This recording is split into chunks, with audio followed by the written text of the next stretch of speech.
नमस्कार, टिंज भारत देख रहे हैं आप और मैं हूं आपके साथ शिवा भारद्वाज। मामला आपको 22 नवंबर 2020 का बता रहे हैं, जहां पर मुख्यमंत्री जयराम ठाकुर एक स्कूल का उद्घाटन करते हैं। लेकिन 27 फरवरी 2021 को फिर से जो है उसी स्कूल की जगह एक मल्टी पर्पस कॉम्प्लेक्स का उद्घाटन किया जाता है। पूरा मसला क्या है ये भी हम आपको बताएंगे। इसमें कुछ कॉन्स्टिट्यूशनल एस्पेक्ट्स भी हैं, उन एस्पेक्ट्स के विषय में भी हम आपको बताएंगे। फिलहाल एडवोकेट रजनीश शर्मा हमारे साथ हैं जो इन पूरे विषयों पर बात करेंगे। बात हम मंडी के स्कूल की कर रहे हैं। यू ब्लॉक को तोड़ा जा रहा है, लेकिन आपने कॉन्स्टिट्यूशनल एस्पेक्ट्स की भी बात की है, तो कॉन्स्टिट्यूशनल एस्पेक्ट्स आपको क्या लगता है? जी, सबसे पहले तो मैं आपके चैनल का टिंग भारत का धन्यवाद करता हूं कि छोटे छोटे बच्चों का शिक्षा के अधिकारों का जो हनन किया गया है, संवैधानिक अधिकारों का जो हनन का बहुत बड़ा गंभीर मामला है, उस विषय को उठाने के लिए, उस विषय को जानने के लिए आप क्या चिंतित हैं और आप इस विषय को लेकर जो है हमारी आवाज़ और छोटे बच्चों की जो आवाज़ है इसको प्रदेश मीडिया के माध्यम से सरकार के पास, न्यायालय के पास निवारण हेतु जो है आप इस विषय को उठा रहे हैं। देखिए, ये मामला जो है, जैसा कि आपने बताया, आपको बताना चाहूँगा, जो इस विषय में जो नोटिस इनवाइट किए गए थे, जो टेंडर किया गया था, वो 11 दिसंबर 2020 को किया गया। और ये सारा विषय जो है आपका 22 नवंबर 2020 को वहाँ पे स्कूल भवन जो यू ब्लॉक तोड़ा गया है, जो बच्चियों का स्कूल था, जो छोटी छोटी बच्चियों का कन्या विद्यालय था, जो राजा दिवंगत विजय सेन जी द्वारा जो बच्चियों की शिक्षा के अधिकारों को सुनिश्चित करने हेतु वहाँ पे बोर्डिंग स्कूल चलाया जाता था। उस समय के जो राजा थे, इतने महान थे, उन्होंने शिक्षा के रिफॉर्म के लिए बोर्डिंग स्कूल वहाँ पे चलाया था। लेकिन इस मौजूदा सरकार ने, जब छोटे छोटे बच्चे अपने घरों के अंदर थे, जब स्कूल के जो अभिभावक हैं वो घरों में थे, स्कूल के अध्यापक घरों में थे, उस समय वहाँ पे जो है आनन फानन में उद्घाटन किए। किसने उनको ये स्कीम दी, किसने ये तय किया कि शिक्षा के मंदिर में जो है वो मल्टी पार्किंग और मल्टी कॉम्प्लेक्स बनाएंगे? क्योंकि मल्टी कॉम्प्लेक्स और मल्टी पार्किंग जो है वो स्कूल से दूर होनी चाहिए, अस्पताल से दूर होनी चाहिए। जेल रोड के पास एकदम वो मल्टी कॉम्प्लेक्स बना रहे हैं, इतनी बड़ी पार्किंग बना रहे हैं। क्या अस्पताल जाने वाले जो मंडी के लोग हैं, क्या वो अस्पताल पहुंच पाएंगे? क्या वो वहाँ पे अगर पार्किंग बनेगी तो ट्रैफिक और बढ़ेगी। जो इंदिरा मार्केट भी एक वहाँ साथ में है, उसमें 240 दुकानदार हैं, लेकिन इंदिरा मार्केट के 240 दुकानदारों के पास लगभग 2500 लोग, वहाँ पे गरीब लोग जो हैं वो कार्यरत हैं। उन गरीब लोगों के लिए किसी भी प्रकार का रोजगार आने वाले भविष्य में ना रह सके, इसके लिए प्राइवेट ठेकेदार को, किसी नेता के रिश्तेदार ठेकेदार को ये कार्य जो है सारा का सारा बीओटी मोड पर दिया गया। और बीओटी मोड देखिए आप, ये जो हेरिटेज भवन है, ये विजय सेन स्कूल का हेरिटेज भवन है। यह भी हेरिटेज भवन है क्योंकि वो पूरा का पूरा स्कूल कैंपस, उसकी चार दीवारी के अंदर जो भवन है, जो राजा ने 9.5 बीघा के लगभग जो जमीन वहाँ पे दी, वो हेरिटेज भवन को नहीं तोड़ा जा सकता। हेरिटेज भवन के अंदर जितनी भी ग्राउंड के अंदर मिट्टी भी है वो भी हेरिटेज है, क्योंकि राजा जी द्वारा 1866 में अगर कोई स्कूल हेतु कोई जमीन दान दी गई, कोई भवन राजा जी द्वारा ही बनाकर दिया गया था, उसमें से एक भवन हेरिटेज पूर्व जो मुख्यमंत्री थे वीरभद्र सिंह जी, उनके द्वारा, और लोग वहाँ के जो ओल्ड स्टूडेंट एसोसिएशन के लोग थे और संवैधानिक अधिकार एक वहाँ मंच है, उनके द्वारा स्कूल को रेनोवेट करवाया गया, एशियन डेवलपमेंट बैंक से बनवाया गया और 2 साल पूर्व वो स्कूल बनकर तैयार हो चुका है। लेकिन एक सवाल मेरा आपसे, आपका साफ तौर पर यह कहना है कि सरकार इस कॉम्प्लेक्स के माध्यम से ठेकेदारों को लाभ देना चाहती है? जी बिल्कुल सही, क्योंकि मंडी के जो विधायक हैं उनका एक वीडियो भी सामने आया, उन्होंने रिकॉर्डेड वीडियो मीडिया में भेजा। उनकी हिम्मत नहीं हुई कि वो मीडिया के समक्ष बैठकर मीडिया के सवालों का जवाब देते। उन्होंने मीडिया को रिकॉर्डेड वीडियो के माध्यम से जानकारी भेजी जो अखबारों में छपी। उन्होंने सरकार पर आरोप लगाया कि सरकार और ठेकेदार मिले हैं, जबकि बहुत से अंदरूनी तौर पर जितने मंडी के जो लोग हैं उन्होंने मुझे कहा है, मुझे बताया, अनिल शर्मा जी ने भी मुझे स्वयं बताया है कि जो ठेकेदार हैं वो उनके रिश्तेदार हैं। और रिश्तेदार अगर उनके हैं, वो कब से ठेकेदार हैं, किस किस गवर्नमेंट के समय में उन्होंने इस मामले को उठाया था और किस किस गवर्नमेंट के समय में वहाँ पे पार्किंग।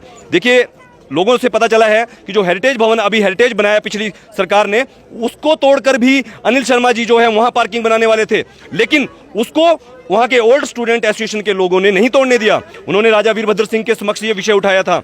लेकिन अब बाद में बड़ी चालाकी से यू ब्लॉक जो छोटी बच्चियों का स्कूल है, और बच्चियों के स्कूल में टेम्परेरी अरेंजमेंट किए गए थे, जब जो ऐतिहासिक भवन को उन्होंने जीर्णोद्वार के लिए एशियन डेवलपमेंट बैंक ने पैसा दिया, तो 5 साल पहले, लगभग 12 साल से जो बच्चे हैं वो वहाँ नहीं बैठ रहे हैं। 2005 में ये फैसला लिया गया था कि बच्चे जो बॉय स्कूल के, प्राइमरी स्कूल के बच्चे हैं, वो जो कन्या जो यू ब्लॉक में बैठती हैं उनके साथ बैठेंगे। देखिए, एक और सवाल मेरा आपसे, 23 सितंबर 2021 को इसकी PIL हुई है, तो PIL के लिए इतना समय क्यों? देखिए, सरकार ने जो ये सारा ड्रामा जो किया, जो मंत्रिमंडल के जो नेता हैं, मंत्रिमंडल के अंदर जो मंत्री हैं, उनको 50 लाख की जो गाड़ियां हैं, वो गाड़ियां जनता के पैसे से दी जाती है। और शिक्षा के अधिकार को बचाने के लिए 2% जो एजुकेशनल सेस लगता है, वो हर आदमी जो भी मार्केट से खरीदता है उससे सीधा का सीधा शिक्षा को जाता है।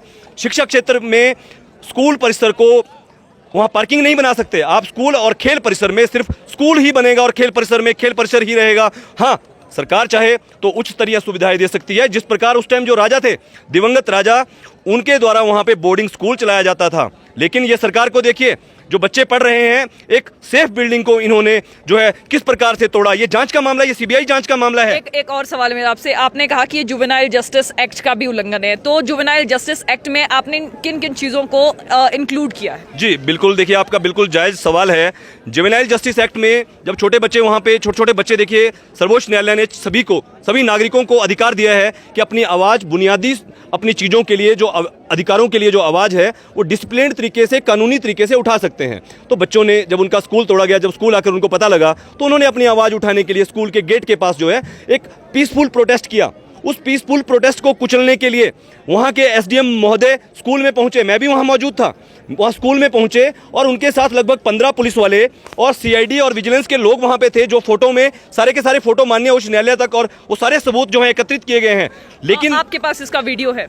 जी, हमारे पास इसके सारे वीडियोस इसके जो है मौजूद हैं। हमने सोशल मीडिया के माध्यम से, सोशल मीडिया में मैंने एक छोटा सा अपने फेसबुक के माध्यम से बहुत सी चीज़ों को जो है उठाया और उसके अंदर मैडम ने उन बच्चों से बयान पूछे। जब मैडम वहाँ पहुँचे तो बच्चों के बयान लिख रहे हैं वो उनका कहना। मैंने उनको बताया कि मैडम, छोटे बच्चों के बयान नहीं हो सकते, छोटे बच्चों के बयान जो है इनके पेरेंट्स के होते हैं या इनके अध्यापक जो बैठे हैं, जो प्रिंसिपल बैठे हैं वहाँ पे, 9 साल से वहाँ पे प्रिंसिपल कि परसराम सोनी जी, उनका परसराम के सैनी जी उनका नाम है, 9 साल से उसी स्कूल में हैं। उनका कहना है कि वो हैंडीकैप्ड हैं। एसडीएम का नाम? एसडीएम का नाम है, वो महिला एसडीएम है और वो आईएएस है। मुझे उनका नाम जो है वो मतलब पता नहीं है, लेकिन वो आईएएस हैं और वो मोगा से हैं। उनका एसडीएम महोदय ने बच्चों को बताया कि बच्चों देखो, आप रिकॉर्डिंग ना करिए क्योंकि आप जो है कैमरामैन बन सकते हैं, कैमरामैन बन जाएंगे। बच्चों ने कहा कि हमारा स्कूल तोड़ दिया है, हम आईएएस आपकी तरह हम कैसे बनेंगे। लेकिन एसडीएम महोदय ने उनके बयान कागजों पर लिखने के बजाय, हम जानना चाहते हैं आपके माध्यम से कि एसडीएम महोदय बताए कि उस 2 महीने पहले जो आंदोलन हुआ, जो बयान उन्होंने कागज में लिखे, पुलिस के इतने लोग वहाँ एसएचओ को साथ में लेकर आए थे, वर्दी में अंदर लोग थे, क्या ये जुवेनाइल जस्टिस एक्ट की वायलेशन नहीं है? अभी 2 दिन पहले हिमाचल प्रदेश उच्च न्यायालय की जुवेनाइल जस्टिस कमेटी ने सिरमौर में जो स्लैब गिरा, उस मामले में भी जो है संज्ञान लिया है। लेकिन इस मामले में जहाँ छोटे बच्चे अपनी आवाज़ उठा रहे थे, उनकी आवाज़ को कुचलने के लिए, ताकि वो न्यायालय ना जा सके, ताकि उनके जो पेरेंट्स, जो गरीब लोग हैं, वो स्कूल को ना बचा सके। स्कूल को बचाना शिक्षा विभाग के जो निष्क्रिय, लापरवाह जो अधिकारी, जो कमीशन अधिकारी हैं, जो अपनी नौकरियों को वहां रखने के लिए शिमला के अंदर बैठकर सरकार के दबाव में कार्य करते हैं, ऐसे अधिकारियों को सस्पेंड किया जाना चाहिए। एक सवाल मेरा आपसे, आपने हाईकोर्ट का दरवाजा खटखटाया है, लेकिन हाईकोर्ट की तरफ से अभी तक कोई रिस्पांस नहीं आया। जी बिल्कुल। आपका क्या मानना है? आप भी क्योंकि कॉन्स्टिट्यूशनल बैकग्राउंड से बिलोंग करते हैं, आपको क्या लगता है कि हाईकोर्ट भी क्या सरकार के दबाव में काम कर रहे हैं? जी देखिए,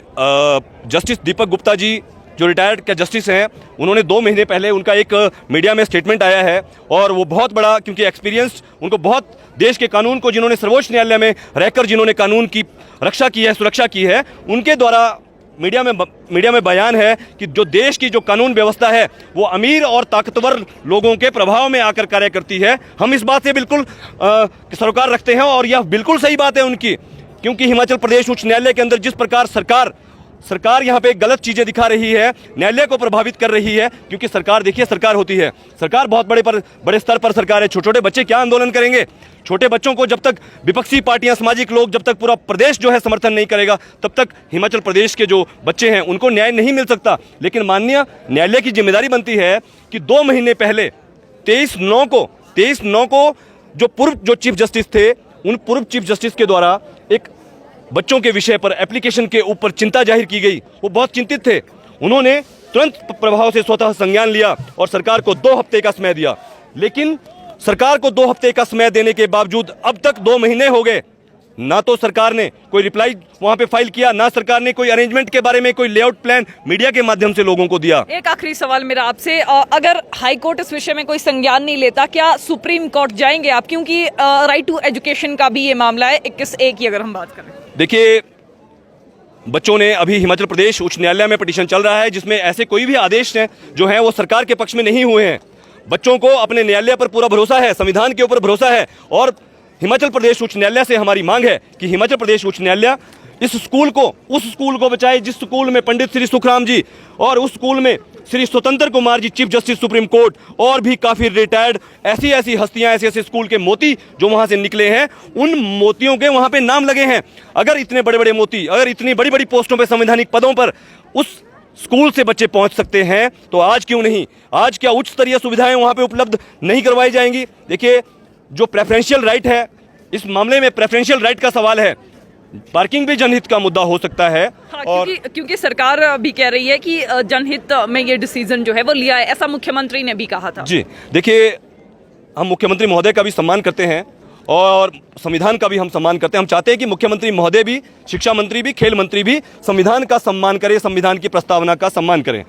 अगर वहाँ पे जो स्कूल है, स्कूल को बचाने के लिए स्कूल की जगह मल्टी कॉम्प्लेक्स वो बनाते हैं तो छोटे जो गरीब बच्चे हैं, मुख्यमंत्री जी जिस प्रकार हमने देखा कि वो भी सरकारी स्कूल में पढ़े हुए हैं, तो आज जो गरीब लोग हैं वो सारे लोग मुख्यमंत्री नहीं बन गए हैं। को एजुकेशन का तो प्रावधान किया है। देखिए, को एजुकेशन जो है उनको कोएड कर दिया है। बच्चियों का स्कूल कन्या विद्यालय अलग विद्यालय है। वो 9.5 बीघा का जो जमीन है उसका कैंपस की 4 दीवारी एक है। सरकार यहाँ पे न्यायालय के आंखों में धूल झोंक रही है कि ये स्कूल ये वाला है, ये स्कूल ये, कैंपस उसका एक है। जब 4 दीवारी के अंदर जो स्कूल है वो एक स्कूल है। जब 4 दीवारी के अंदर उस स्कूल के भवन का अगर कोई ऐतिहासिक भवन उसके अंदर हेरिटेज अगर जो है किया गया है तो वो हेरिटेज पूरा स्कूल है, पूरा का पूरा स्कूल हेरिटेज है। लेकिन किस प्रकार से चालाकी से हेरिटेज भवन और दान में जो जमीन जो दी गई है जिसका उद्देश्य शिक्षा का प्रचार और प्रसार था, और उस शिक्षा के प्रचार और प्रसार का जो लैंड यूज है वो लैंड यूज सरकार ने बदल दिया। सरकार नहीं बदल सकती। सरकार संविधान के दायरे में रहकर सरकार को कार्य करना होता है। मंत्रिमंडल के जो लोग यहाँ पे रहते हैं, जो मंत्रिमंडल के लोगों ने ये फैसला लिया है, ये किसी ठेकेदार और कमीशनखोरी के चलते और चुनावों में नेताओं को जो कमीशन मिलता है उस कमीशन के चलते ये स्कूल, बच्चों का स्कूल बेचा जा रहा है। अन्यथा मुझे नहीं लगता कि कोई आज तक इस प्रकार का तुगलकी फरमान किसी ने लिया हो कि स्कूल के बच्चों का स्कूल आपने तोड़ दिया। आपको बता दें कि अधिवक्ता रजनीश शर्मा हमारे साथ थे। मामला ये मंडी के एक स्कूल का है जहां पर अब मल्टीपर्पज कॉम्प्लेक्स बनने जा रही है। हालांकि उसका उद्घाटन भी मुख्यमंत्री जयराम ठाकुर कर चुके हैं। हालांकि पीआईएल की अगर हम बात करें तो हाई कोर्ट में इसको लेकर पीआईएल भी दर्ज करवाई जा चुकी है, लेकिन हाई कोर्ट की तरफ से इस विषय में कोई संज्ञान नहीं आया है। बात हम यहाँ पर 24 सितंबर 2021 की कर रहे हैं, लेकिन इसमें आपको बता दें कि राइट टू एजुकेशन अगर हम कॉन्स्टिट्यूशनली इस मैटर को देखें और इसमें जो है आपका जुवेनाइल जस्टिस एक्ट जो अधिवक्ता ने कहा इसका वायलेशन हो रहा है। अब ये डिसाइड हाई कोर्ट करेगा कि वाकई इन सब चीज़ों का वायलेशन हुआ है या फिर नहीं। तो फिलहाल टिंज भारत के माध्यम से हमने आपको स्कूल के विषय में बताया क्या ये पूरा मामला है। तो फिलहाल टिंज भारत के साथ बने रहने के लिए आपका धन्यवाद। नमस्कार।